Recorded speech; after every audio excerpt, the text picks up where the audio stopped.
आज गिरिडीह जिला अंतर्गत बेंगाबाद की पावन धरती में गिरिडीह गली क्रिकेट टूर्नामेंट के फाइनल समारोह के अवसर पर हमारे साथ मंच में मनता से बड़े भाई शेख जी, बिहार से चल के आए भाई रोहित मिश्रा जी, हमारी बड़ी बहन सुनीता जी, रोकी नवल जी, जैनुल भाई, इकबाल जी, अर्जुन का, हसन जी, हमारे जमुआ के प्रत्याशी रहे भाई रोहित दास जी, विनयला समेत सभी हमारे साथी और विशेषकर मीडिया के तमाम साथियों, दूर दराज से आए हुए इस खेल का आनंद लेने के लिए मेरे नौजवानों और इस टूर्नामेंट में भाग लेने वाले सभी खिलाड़ियों, आप सभी को जोहार, नमस्कार, आदाब। तो आज इस हमने समय समय पर खेल कूद का आयोजन न ही हमें एक दूसरे से जोड़ता है बल्कि हमें स्वस्थ रखने का भी काम करता है। आज खेल की अगर हम बात करें तो खेल एक ऐसा साधन है जिसके माध्यम से हम एक दूसरे के करीब आते हैं, एक दूसरे से जुड़ते हैं और एक दूसरे को जानते हैं, पहचानते हैं। मुझे याद है इस देश के महान संत विवेकानंद जी कहा करते थे कि भारत के नौजवानों को फुटबॉल खेलना चाहिए। क्योंकि आप कहेंगे क्रिकेट का खेल है, मैं फुटबॉल की बात कर रहा हूँ। उस समय क्रिकेट नहीं था, उस समय फुटबॉल था, तो आप क्रिकेट को भी ऐड कर लें। विवेकानंद जी कहते थे कि भारत के नौजवानों तुम्हें फुटबॉल, आप क्रिकेट को भी ऐड कर ली, खेलना चाहिए। क्यों कहते थे ऐसा? तो उनका मानना था कि भारत देश जो विभिन्न विभिन्न जातियों में बटा हुआ, विभिन्न विभिन्न धर्मों में बटा हुआ, विभिन्न विभिन्न भाषाओं में बटा हुआ, ऐसे देश के नौजवानों को कोई अगर एक कर सकता है तो खेल का मैदान कैसे एक कर सकता है? अभी आप देखिए, अभी आप जाइए अपने घर में जो कपड़ा आपने पहना है और जाइए अपने भाई जो सगा भाई है, जो आपकी माँ के गर्भ से जिसने जन्म लिया है, और 4 दिन जो कपड़ा आपने पहना उसको बोली तो पहने, बोले नहीं मैं फिर के देंगे तभी पहनेंगे। लेकिन अब खेल के मैदान में जाइए, जब बारहवां खिलाड़ी मैदान में आता है, हालांकि अब तो सबके पास जर्सी है, लेकिन याद कीजिएगा ऐसे कुछ साल पहले हमारे पास 3 के 11 जर्सी होता था। 12वां खिलाड़ी जब मैदान में जाता था तो जर्सी खोल के देता था और 12वां खिलाड़ी पहनता था। आपका सगा भाई आपकी पसीना बहने वाला कपड़ा नहीं पहनेगा, आपका सगा भाई नहीं पहनेगा, एक ट्राई कर लीजिए। वो फीस के पहनेगा, आयरन लगा के पहनेगा, वो परफ्यूम डाल के पहनेगा, लेकिन खेल के मैदान में जब 12वां खिलाड़ी उतरता है वो बदबूदार कपड़ा पहन के उतरता है। इसलिए विवेकानंद जी ने कहा था, भारत के नौजवानों खेलो, खेलने से तुम एक होगे और इस देश को आजाद कराओगे। तो खेल केवल खेल नहीं है, खेल केवल एक मनोरंजन का साधन नहीं है, खेल बहुत बड़ा स्कोप देता है, खेल बहुत बड़ा एक रास्ता आपको बनाता है। आज अगर मैं आपको बात करूं, खेल आपको पहचान देता है, खेल जो पहचान देता है वो पहचान आपको कोई नहीं दे पाएगा। आज अगर आप बात करें तो कहीं आप कितने लोग यहाँ पर हैं, आज आप कितने लोग यहाँ पर हैं, अब बताइए तो झारखंड का डीजीपी कौन? देखिए बड़ी मुश्किल से एक भाई का आवाज आया, झारखंड के चीफ सेक्रेटरी कौन है? वो एक चीफ सेक्रेटरी ऑफ झारखंड, वो एक डीजीपी ऑफ झारखंड, आप नहीं जानते हैं। लेकिन आपसे हम पूछे कि भाई झारखंड में इस बार जो सैयद मुश्ताक अली ट्रॉफी हम जीत कर आए हैं, किसके कैप्टेंसी? देखिए आप सामने हैं, ये भी झारखंड का विषय है, ये भी दोनों झारखंड का विषय है। सैयद अली ट्रॉफी भी हम झारखंड जीत कर आए, किसने जीताया सबको मालूम है, लेकिन डीजीपी कौन है? बड़ी कम लोगों को। इसीलिए मैंने कहा खेल आपको पहचान भी देता, खेल आपको एक बहुत बड़ी पहचान देता है। उस पहचान को भी आपको बनाने में अरसे लगते हैं, लेकिन खेल आपको एक बड़ी पहचान देता है। और साथ ही साथ खिलाड़ी को गरीबी छू सकती है, बीमारी नहीं छू सकती। रामदास जिंदाबाद। खिलाड़ी को गरीबी छू सकती है, खेलने वाले उनका आर्थिक स्थिति खराब हो सकता है, उनका शारीरिक स्थिति खराब है, इसलिए भी खेलना चाहिए, इसलिए भी खेलना चाहिए कि आपका शारीरिक स्थिति खराब नहीं। आप अच्छा ठीक सोहनी के याद हो तो या फिर सोहनी कहीं भी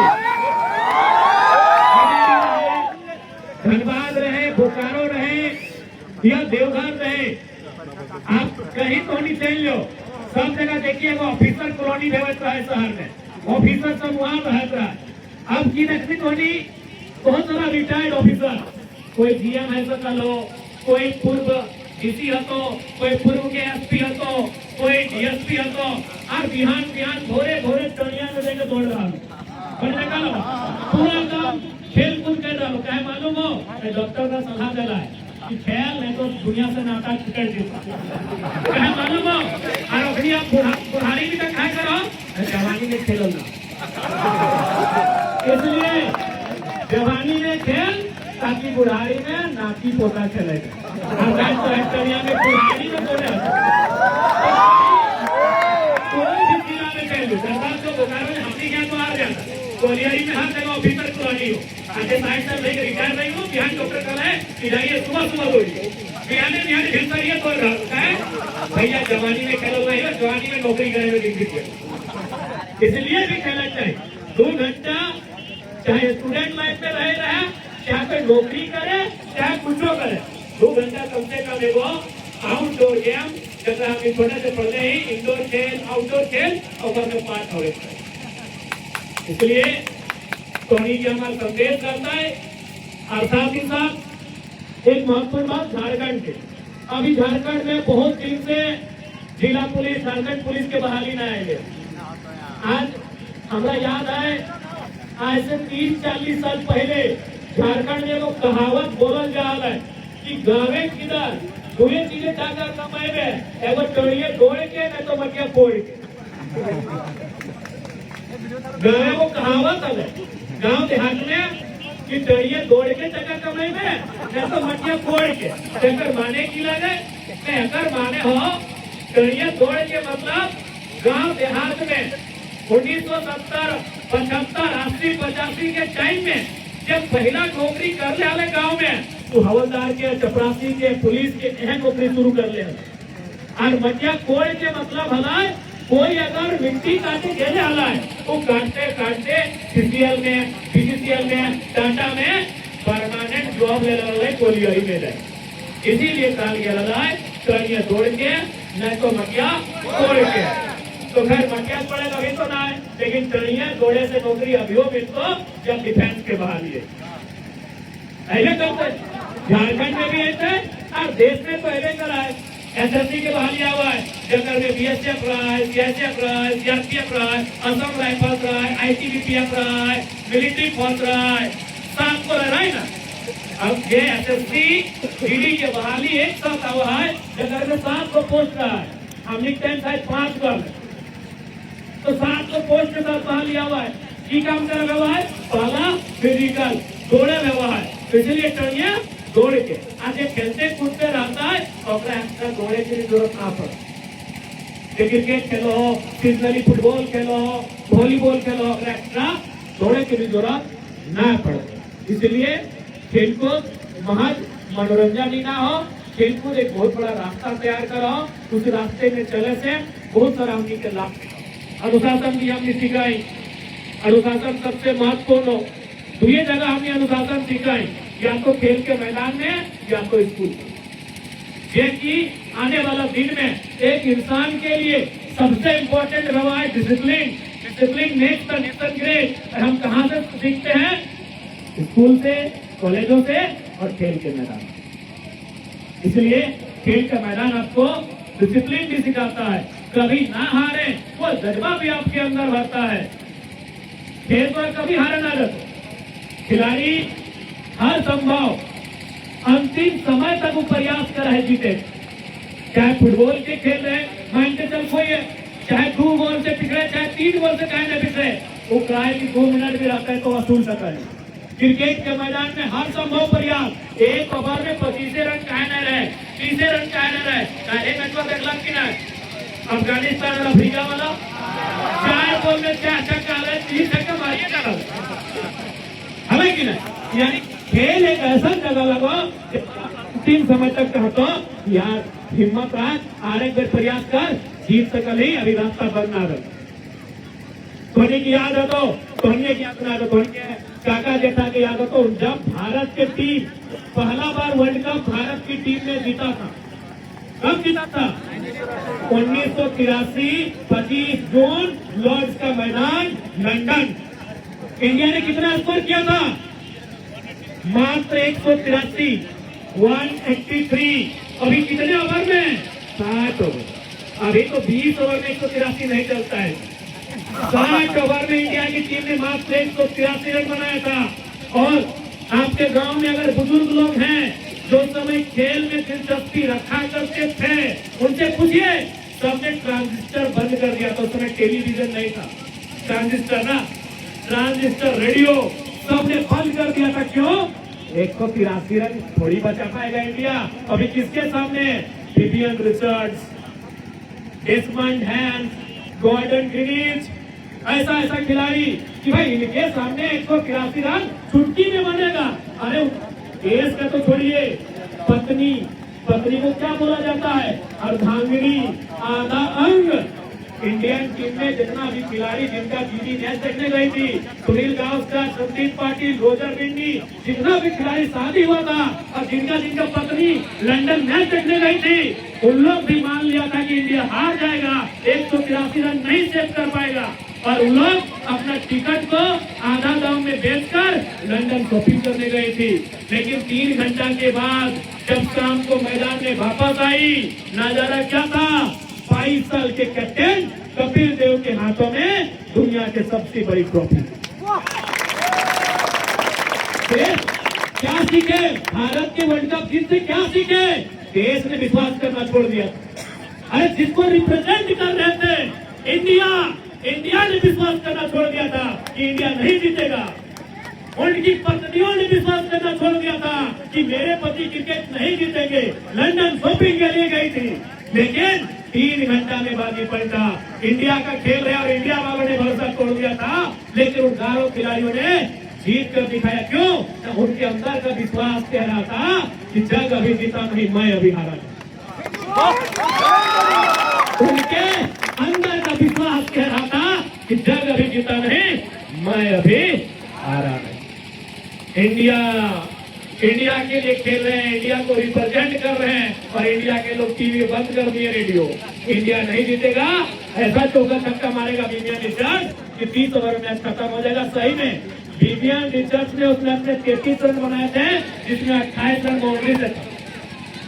सोचिए, इसलिए खेल केवल खेल नहीं है, ये आपको हारने नहीं देता है, ये कभी आपको हारने नहीं देता है। अंतिम समय तक आपसे प्रयास करवाता है कि भाई कर लो, हो जाएगा। इसलिए खेल का हर एक किसी के जीवन में एक अच्छा योगदान होता है, महत्वपूर्ण स्थान होता है। इस खेल को खेलिए, और सबसे महत्वपूर्ण बात, खेल जो हमारे अंदर आपस में एक प्रेम का भाव जगाता है। नहीं तो जानवे करते हैं भारत का क्या स्थिति है, कोई झारखंडी है तो कोई गुजराती है, कोई मराठी है तो कोई बिहारी है, लेकिन क्रिकेट आता है तो हम इंडियन हो जाते हैं। सही बात है कि नहीं? तो भाई ये जोड़ता है, बाकी नहीं भाई। हम साउथ वाले हैं, हम नॉर्थ वाले हैं, हम नॉर्थ ईस्ट वाले हैं, हम वेस्ट वाले हैं, हम मिडिल इंडिया से हैं, लेकिन जब इंडिया का मैच होता है अर्थात पाकिस्तान से, तो भाई इंडिया वाले हैं। तो खेल हमें जोड़ता है, खेल हमारे अंदर एक देशभक्ति का भाव भी जगाता है, इसलिए भी खेल के साथ जुड़ना चाहिए।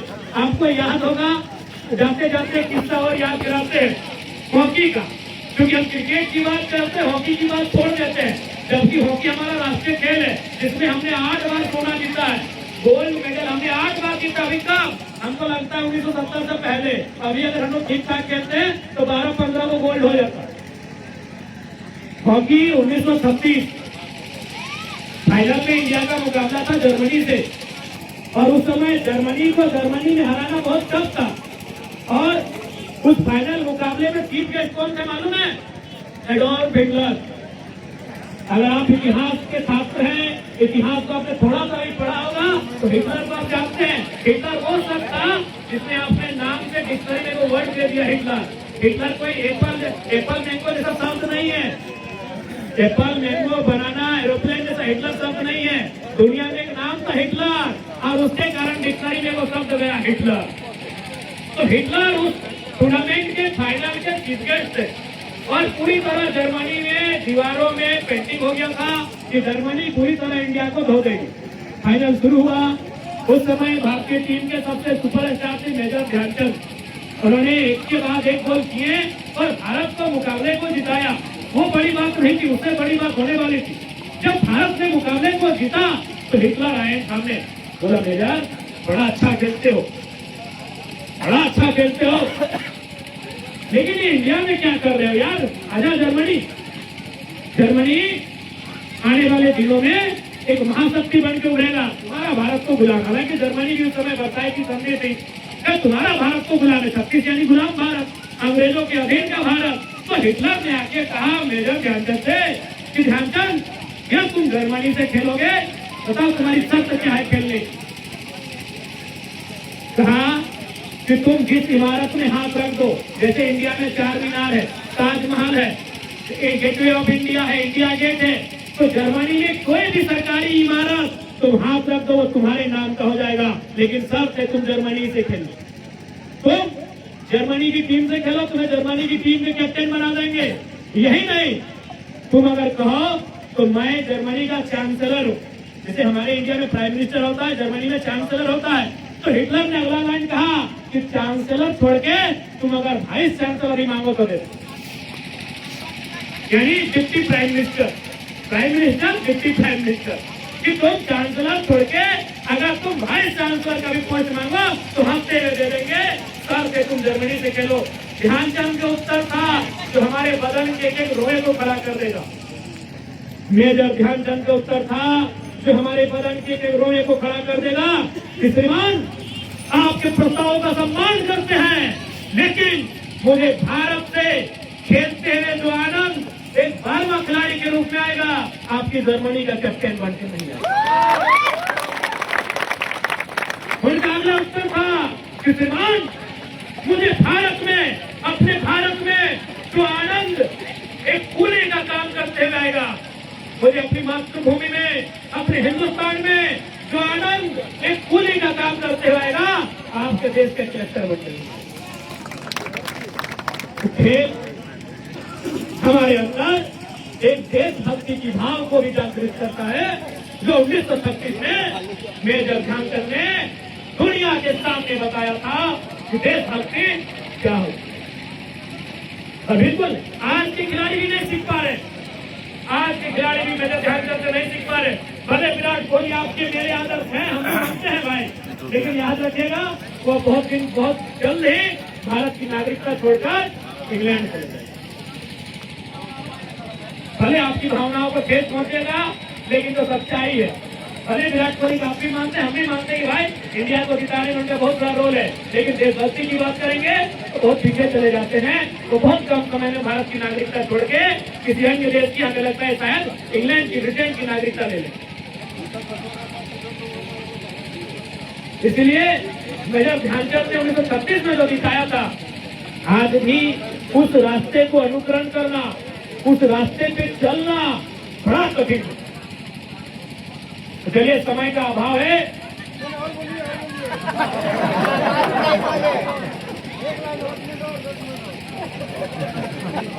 आप ज्यादा ना आए, अंत में बोलवाए या दियो टीमो है, कहाँ थी बोलो। एग्जाम ड्राइवर सुना और एक डॉक्टर टीम लाना था, मैंने दियो कीजिए डॉक्टर ना, ठीक है बोलो तो रातों की बुझाएगी तो सबके साथ है अभी ना।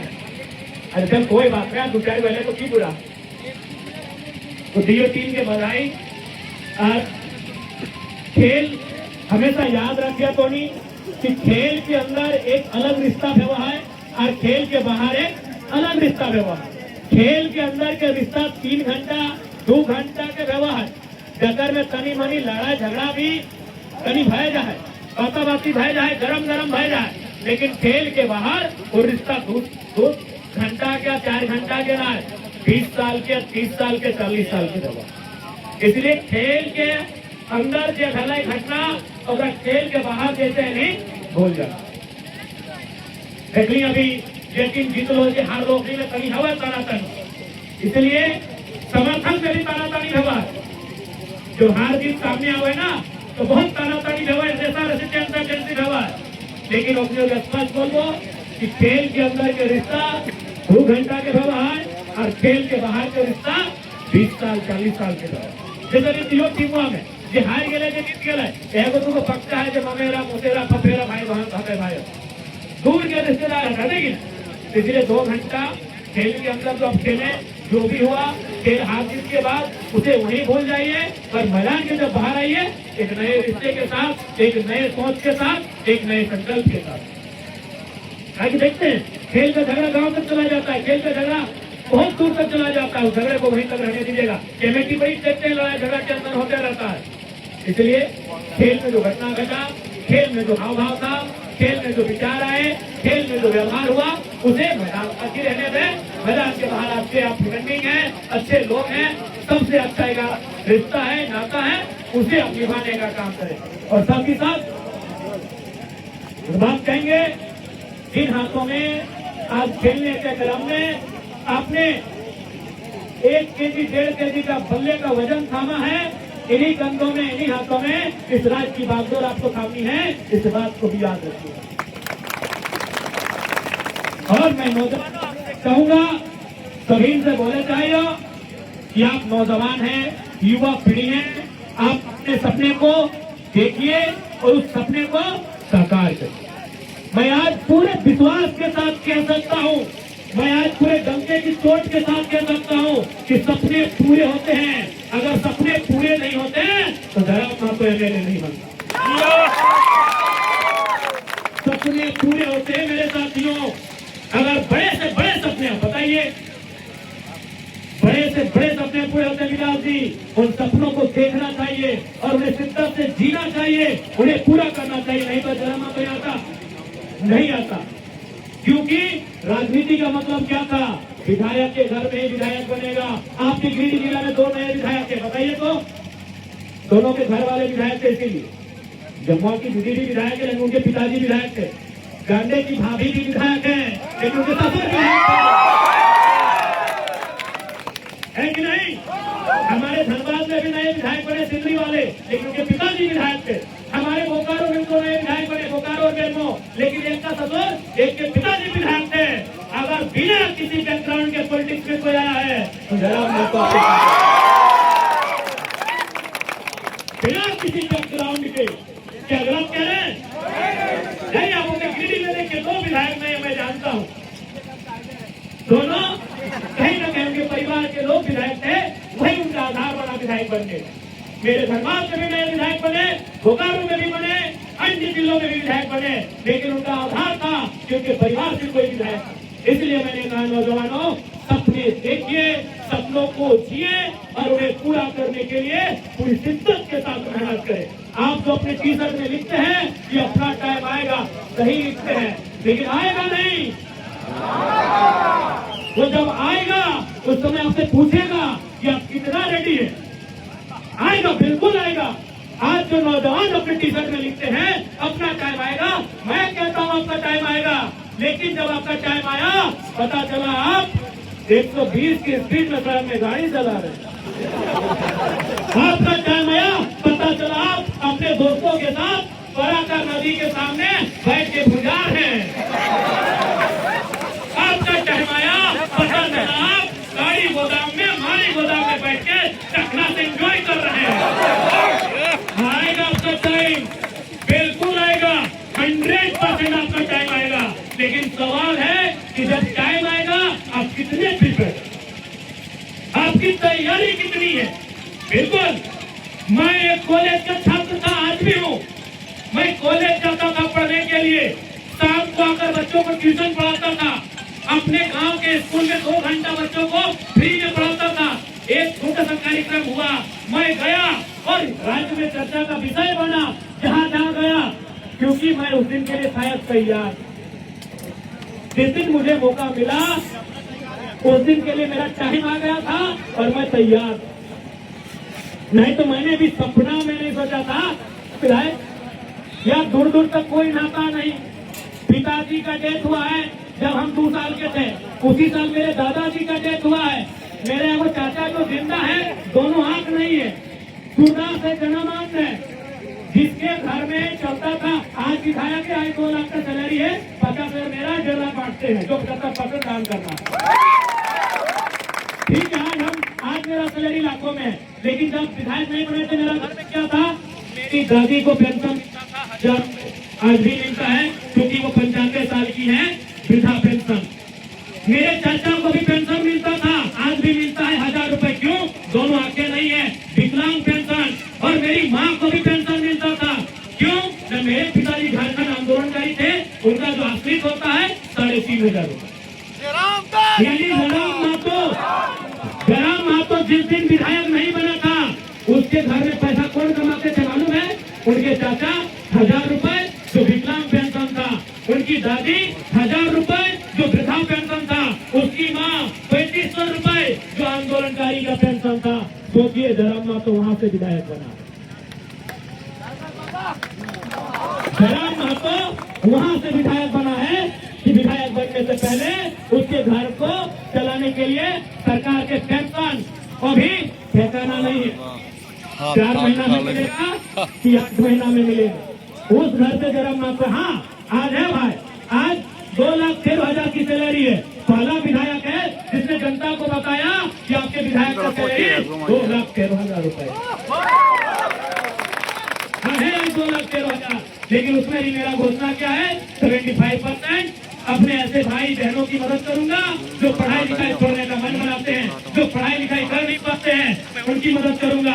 और बिल्कुल इस साल में कम से कम मैंने 500 से ज्यादा बच्चों का फी भरा है अपनी सैलरी, केवल 1 साल में। आप कहेंगे मैं आपको डॉक्यूमेंट दे दूंगा, और डॉक्यूमेंट क्या दूंगा? मैं जो भी करता हूँ अखबार में आता ही है। 1 टाइम हमने 100 बच्चों का फी भरा था, 1 टाइम, फिर कभी 5, कभी 10, ऐसे मैंने 1 साल के विधायक के कार्यकाल में अपनी निजी सैलरी से, क्योंकि मैं चेक काट के देता हूँ, ऐसा नहीं कि ब्लैक मनी व्हाइट मनी देते हैं, मैं चेक काट के देता हूँ। तो इसलिए जयराम महतो यहाँ तक आ सकता है, आप भी आ सकते हैं।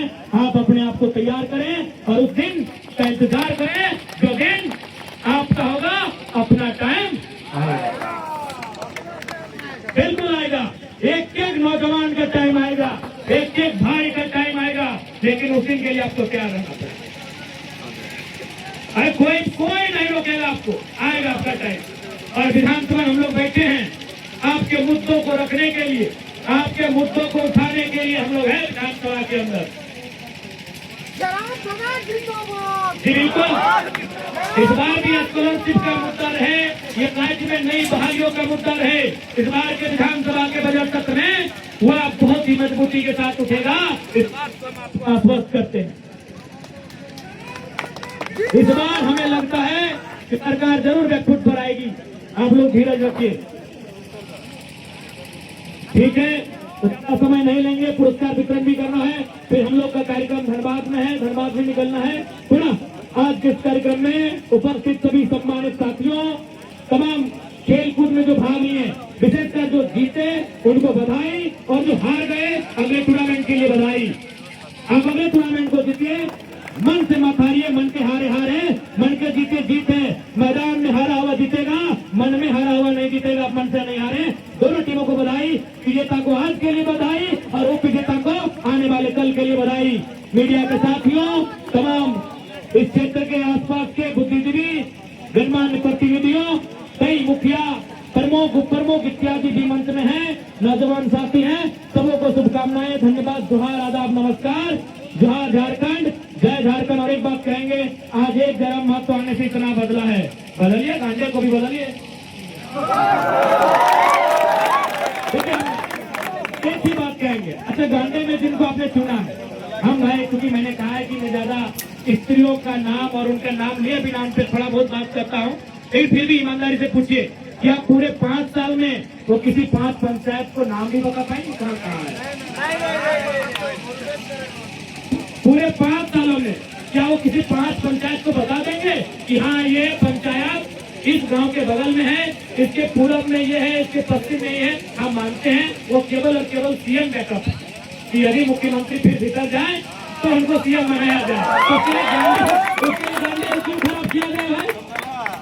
दूसरा कोई देखिए, ठीक है, आप उनके समर्थक हैं, आपने उनको वोट दिया है, लेकिन फिर यहाँ रखकर कहिए उनका और क्या काम है। वो रांची में बड़े बड़े सेलिब्रिटी से मिल रहे हैं, वो रांची में बड़े बड़े नेशनल कार्यक्रम के इवेंट में जा रही है, विदेशों में जा रही है। गांधी हम पूरे विश्वास के साथ कह रहे हैं कि 5 साल में उनको केवल 5 पंचायत का नाम पूछेगा और उससे चौहद्दी पूछेगा कि ये पंचायत कहाँ है। मैं भी नया विधायक बना, मेरे विधानसभा में 70 पंचायत है, मैं 17 पंचायत का नाम गिना सकता हूँ।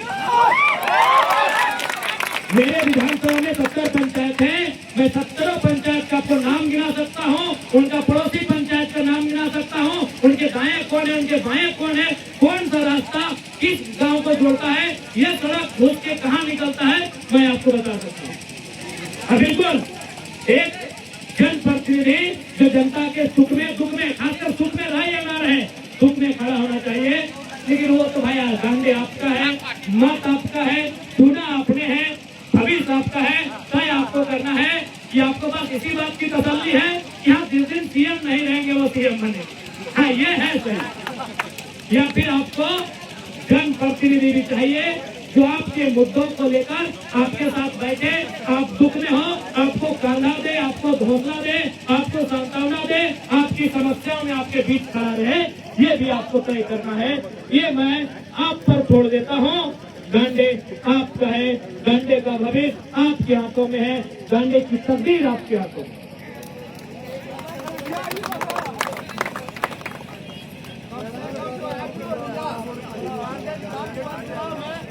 पुनः सबों को धन्यवाद।